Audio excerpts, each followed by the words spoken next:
En 2019, on a mis en place en collaboration avec les pneumologues du CHU de Tours, et notamment les oncopneumologues, un dispositif qui permet de faire un suivi avec un relais ville-hôpital des patients traités par des thérapies ciblées orales pour un cancer bronchique.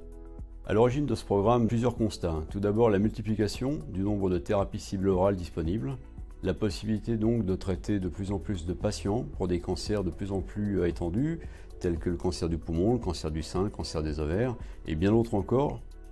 Le confort apporté aux patients et cette facilité est également le corollaire d'une certaine forme de banalisation de ces traitements.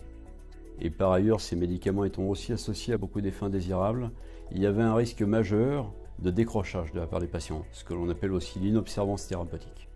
Le dispositif est désormais à 4 ans d'antériorité et plusieurs dizaines de patients ont pu en bénéficier, ce qui nous a permis de mesurer à la fois la valeur ajoutée perçue par le patient, le fait pour le patient de se sentir vraiment entouré par des professionnels de l'hôpital et de la ville, et pour les oncopneumologues et pour les infirmières également investis dans le suivi de ces patients, un vrai plus également pour leur pratique.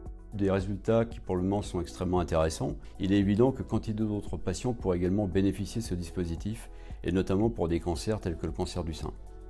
Pour pouvoir étendre, c'est-à-dire faire plus de patients, plus de maladies, ça signifie évidemment avoir de plus en plus donc de capacité à faire toute l'activité du process. On a peut-être atteint la limite de la méthode actuelle, qui est donc extrêmement rudimentaire. Il manque vraiment un outil fiable, sécurisé, dans lequel on va tous gagner du temps. Le nerf de la guerre, c'est le timing. Le temps du pharmacien d'officine, pour qu'il adhère au dispositif, il ne faut pas qu'il perde de temps. Il faut qu'il soit un vrai partenaire. Et le temps qu'on va également passer, nous, à l'hôpital, à préparer cette prise en charge, et notamment donc cet entretien. Pour ce faire, on s'est donc tourné vers Apodis. Apodis donc qui offre des solutions dans lesquelles on observe que le pharmacien va pouvoir lui gagner beaucoup de temps, d'un simple clic, nous donner la possibilité d'accéder aux données thérapeutiques d'un patient. Pour nous, la possibilité donc de les importer, de les mettre en forme, de préparer donc le bilan médicamenteux du patient.